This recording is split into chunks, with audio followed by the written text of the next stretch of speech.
Deus não tá bravo com você. Deus não está te penalizando.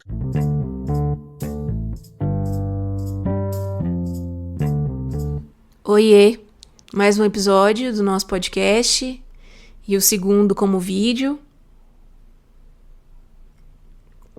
Tô aqui com a minha caneca perfeita da Cassis. Acho que não vai dar pra ver, tá escrito Girl Boss aqui atrás. Ela é maravilhosa. Amo muito. Vou deixar aqui na descrição o arroba deles pra vocês conhecerem. É de uma loja de uma amiga. Essa caneca foi feita à mão e em especial pro Dia dos Namorados.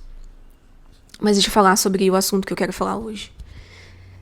Eu quero que, se você sair desse vídeo com uma visão diferente do que Deus está fazendo na sua vida, com uma visão mais bíblica, mais clara, eu já tô feliz, assim, meu papel foi cumprido hoje. Por quê? Eu queria que você entendesse, que a gente entendesse juntas aqui, que Deus não tá bravo com você. Que Deus não está te penalizando. Quando Deus, ele permite que nós passemos por momentos difíceis, Deus não está fazendo isso porque ele tem prazer na nossa dor. Na verdade, a vida acontecendo, né? E o que é a vida acontecendo, né? A vida com Jesus acontecendo. Ela é o espaço entre o dia que você se reconciliou com Jesus e o dia que você vai encontrar com Jesus na eternidade. Seja porque ele voltou e você está viva, seja porque você ressuscitou dos mortos. Esse espaço é o espaço da santificação, é o espaço onde Deus está trabalhando em nós e onde Deus está comprometido com o nosso amadurecimento. E na vida cristã, na vida com Deus, o que é esse amadurecimento? É eu me parecer cada vez mais com Jesus. Deus está comprometido em fazer com que eu me pareça mais com o Filho, com o nosso modelo perfeito. Deus está comprometido em trabalhar no nosso caráter. E todas as coisas, elas estão cooperando para isso. Então, quando você está passando pela dor, passando pelo processo, passando pela dificuldade, Deus não está fazendo isso com prazer de ver você sofrer, ver você passar pela provação. Deus não tem prazer nisso. Deus está trabalhando e usando todas essas coisas para o seu bem, para que você confie mais nele, para que você dependa mais dele, para que você aprenda a enxergá-lo no meio disso. E eu tenho orado e pensado sobre isso, falado, Deus, diante desse problema aqui, como que eu posso te adorar? Como que eu posso te louvar? Como que eu posso te honrar no meio disso? Sabe? Como que eu posso dar glórias para o Senhor no meio disso? Quando você estava na escola, você tinha ali várias aulas de matemática, por exemplo. Então a professora estava te ensinando ali que 1 mais 1 é igual a 2, né? Ensinando soma, subtração, divisão. E aí chegava o dia da prova. A professora, ela aplicava a prova em você para constatar que você havia aprendido aquilo que você sabe até então na teoria. Era hora de você provar que você conseguiria colocar em prática, resolvendo problemas, aquilo que você sabe em teoria. E ela aplica a prova não para te reprovar, ela aplicava a prova não para te reprovar. Nenhuma professora queria ver um aluno 2 anos seguidos, na mesma turma. Ela queria te aprovar, queria te dar uma nota boa para que você passasse de ano, né? Se você fosse um bom aluno. É mais ou menos assim que Deus trabalha com a gente. A gente lê a Bíblia todos os dias e essa é a nossa teoria. A gente escuta pregação, podcast, vai na igreja, isso nos alimenta, isso traz para nós conhecimento. Mas a vida acontecendo e as provações, elas são as provas de Deus e a maneira de Deus nos permitir aplicar o conhecimento que nós temos na prática, né? É ali que a nossa fé é provada, é testada, é amadurecida. É ali que muitas vezes a nossa incredulidade é revelada, porque não é a tempestade que gera em nós incredulidade, não é o problema que gera em nós falta de dependência em Deus. O problema, o desafio, ele revela o que está oculto aqui dentro, né? Que a gente está no automático, tem tantas demandas todos os dias, tantas coisas para resolver, tantas coisas para ver, tem tanto para a gente melhorar. E que bom que Deus vai trabalhando de pouquinho em pouquinho. Imagina se ele trabalhasse na gente de uma vez só. Fizesse um intensivão. Ia ser terrível, ninguém ia aguentar, né? A gente não ia ter capacidade humana para poder aguentar isso. Então ele vai trabalhando de pouco em pouco. De passo em passo. Às vezes a gente fica se culpando, se questionando, tipo, por que que eu ainda tô aprendendo isso aqui? Por que que eu não aprendi isso aqui ainda? Por que que eu ainda tô passando por esse processo? Cara, porque Deus tá trabalhando em camadas com você, querida. Deus está sendo bondoso em trabalhar em camadas. É claro, existem ciclos viciosos que nós precisamos romper. Muitas vezes a gente confunde a aprovação de Deus com a tentação, né? A aprovação de Deus, ela é ali para nos aprovar. A tentação, ela poderia ter sido evitada e ela foi gerada por conta de brechas que nós abrimos, de conversas que a gente teve que não deveria ter, de coisas que a gente fez que não deveria fazer. Então, um exemplo. Ninguém pode dizer que um homem não pode dizer que trair a esposa é uma aprovação de Deus. Primeiro porque ninguém acorda e fala, vou trair hoje.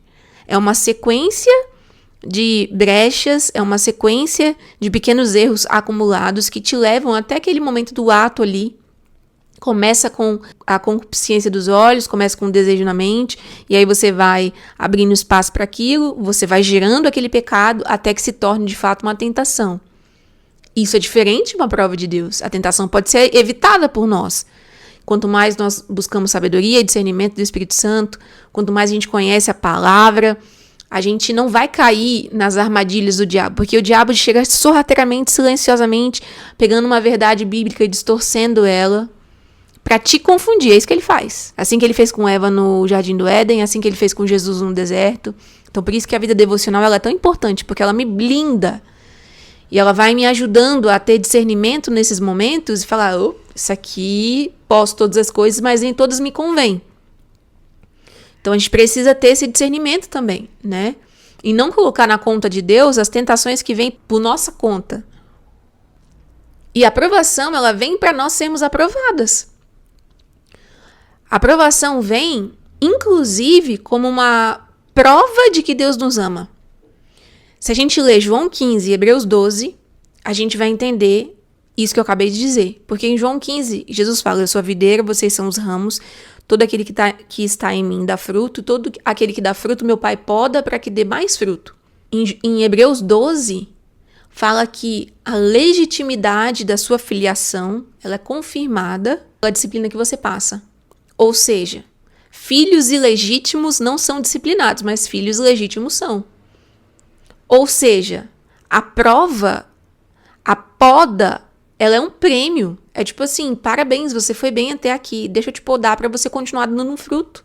É um processo natural. Quando você vai estudar a biologia, inclusive, a poda ela é uma forma de proteger a própria árvore, para que ela continue num processo natural e saudável, ela continue gerando frutos, para que ela não morra em si mesma. Então, Deus não está te penalizando. Não é porque você está passando por um processo de dor que Deus está te penalizando. Não é porque você está passando por um processo complicado na sua vida que Deus tem tido prazer nisso. Deus está com você, te dando graça capacitadora para enfrentar o que você está enfrentando. Ele é aquele que te permite passar pela prova, ele é aquele que está com você na prova e ele é a própria recompensa da prova. A gente precisa entender isso. Porque senão a gente fica passando por processos esperando que eles nos deem uma medida de sucesso ou um bônus que na verdade são consequências de uma vida com Deus. Deus é a nossa recompensa. A vida eterna com Ele é a nossa recompensa. Conhecê-lo é a vida eterna. Essa é a vida que vale a pena ser vivida. Essa é a vida plena. Se nós estamos passando pelo processo pensando que Ele está nos preparando para uma grande bênção, a gente está passando pelo processo muitas vezes com o coração errado. As bênçãos, elas são uma consequência de andar e conhecer o abençoador. As bênçãos, elas são uma consequência de ser aprovada pelo abençoador, sabe? Sua vida, o foco da sua vida cristã aqui, não é você ficar rica, não é você casar, não é você ser feliz. Embora todas essas coisas são bênçãos de Deus, elas provavelmente podem acontecer com você. Porque Deus é um bom pai e Ele tem coisas boas para nós. Deus não tem uma vida medíocre pra gente aqui, não é isso que eu tô querendo dizer. Só que essas coisas não podem ser os nossos grandes ideais, a nossa grande busca. Porque isso é buscar por aquilo que é vazio no fim do dia. Eu preciso buscar ter suficiência em Jesus. Ele já fez tudo, ele já tirou a minha alma do inferno se eu ando com ele. Ele já me garantiu a vida eterna com ele, sabe? Isso é mais importante. Essa tem que ser a nossa maior alegria e recompensa. Não é mudar o mundo, não é casar, não é ter filho, não é fazer sexo, não é ser famoso, não é ganhar dinheiro, não é nada além de Ele mesmo. Deus está permitindo que provas aconteçam com você para que você seja aprovada. Ele vai te dar a revelação do conhecimento que você tem e vai te dar a graça para você ser aprovado. Ele estará com você, né? Porque Jesus disse que nós teríamos dias maus, mas que pra gente ter bom ânimo, porque ele estaria conosco, porque ele venceu o mundo e nós também venceremos. Mas tudo isso não é para você ficar rica. Tudo isso não é para você casar. Tudo isso não é para você ser famosa. Tudo isso é para gerar o caráter de Cristo em você. Tudo isso é para você se parecer com Jesus. Para que você desmame daquilo que você precisa desmamar e deixe para trás os velhos hábitos e se pareça mais com Jesus. Porque através disso, o nome dele é glorificado. Porque através disso, outras pessoas são encontradas. Porque através disso, você se encontra com ele mesmo. E através disso, como uma consequência, as bênçãos também vêm. Mas ele precisa ser a nossa maior recompensa. Ele precisa ser a nossa maior busca diária. Às vezes a gente olha para as provações com um olhar pesado, porque lá no fundo a gente ainda tem uma imagem de um Deus bravo com a gente. De um Deus que está nos penalizando, de um Deus que tem prazer na nossa dor, de um Deus que não nos ama mesmo, sabe? Será que ele me ama mesmo? Porque eu tô passando por essa prova. Será que ele realmente me ama? Porque eu tô, sabe, nesse processo há tanto tempo aqui em oração e nada acontece, eu não vejo nada. É exatamente isso que o diabo quer que você faça. Ele quer que você questione o caráter de Deus, que você questione o quanto você é amado, que você questione o caráter, o amor, a bondade de Deus. E é nesse momento, é no meio disso que você está passando, que você tem a oportunidade de olhar para a provação e voltar para o que a palavra diz. Espera, a circunstância fala isso, as pessoas estão falando isso, os meus sentimentos estão falando isso, mas qual que é a verdade onde eu estou fundamentada? Porque a nossa vida é assim. As nossas emoções são assim.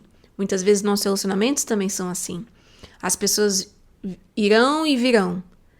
Mas se a gente não tiver uma base que não muda, a nossa rocha inabalável, que é o próprio Cristo, que também é a palavra, porque ele é a palavra encarnada, se a gente não tiver esse lugar para voltar, a gente vai estar à mercê das montanhas russas. Então, diante das provações, lembre-se, Deus não está fazendo isso para te desaprovar, Deus não está fazendo isso por prazer na sua dor, Deus não está fazendo isso porque esqueceu de você. Na verdade, Deus não está gerando a dor, Deus é a vida acontecendo, faz parte. Só que todas as coisas estão cooperando para o seu bem. E isso está cooperando para que você conheça mais a Deus, dependa mais de Deus, pareça mais com Jesus. Se a vida cristã ela não tivesse esses desafios, facilmente nós nos perderíamos em nós mesmos. A gente se embebedaria na nossa pequenez, chamando ela de grandeza, né? Ah, já tô salva, já tá tudo certo, minha vida é perfeita, não preciso de Deus mais. É muito fácil excluir o Senhor da equação quando a vida é perfeita, né? Deus está interessado no seu amadurecimento. Porque cada vez que você amadurece mais, você se parece mais com Jesus, você confia mais nele, você acessa mais o coração dele. E cada vez mais as bênçãos são uma consequência desse lugar. Então não passe pelas dores e pelos processos esperando benefícios humanos e passageiros. Mas foque nos benefícios, digamos assim, eternos, que a traça não pode corroer, que o ladrão não pode roubar, que é uma eternidade com o Senhor. E lembra, quando você estiver passando por momentos difíceis, isso também é para o seu bem. Isso também é bênção de Deus. Isso também é cuidado de Deus. A disciplina é a perfeita prova da sua legitimidade como filha. A prova é uma prova de que você é filha de Deus de verdade. Porque se você não fosse filha, Deus não estaria te disciplinando. Ele disciplina quem Ele ama. Ele te ama do jeito que você é. Mas Ele te ama demais pra te deixar assim. Então Ele vai te moldando. Eu sei que muitas vezes dói. Dói demais. Dói ser amassada, né? Dói ser quebrada. Mas as mãos do oleiro é sempre o lugar mais seguro pra gente estar. E diante das provações, busque ser uma filha madura e olhar pra isso e pensar: como que eu posso aprender com isso aqui? Como que eu posso dar graças e glórias ao meu Deus com isso aqui? Como que eu posso deixar Deus muito feliz? Como que eu posso enganar o diabo, entendeu? Confundir o inimigo e amá-lo com todo o meu coração. Qual é a resposta que você dá diante da provação? Qual é a resposta que você dá diante do problema? Essa resposta instantânea e essa reação natural, muitas vezes ela vai revelar coisas não muito legais sobre você. E é por isso que você está passando por isso. Para que essas coisas não muito legais, elas sejam trabalhadas, transformadas, curadas, restauradas, mudadas, moldadas pelo Senhor. Amém? Receba essa palavra. Se esse episódio fez sentido para você, deixa aqui o seu comentário, compartilhe com alguém também, com uma amiga que precisa ouvir isso hoje. E até semana que vem.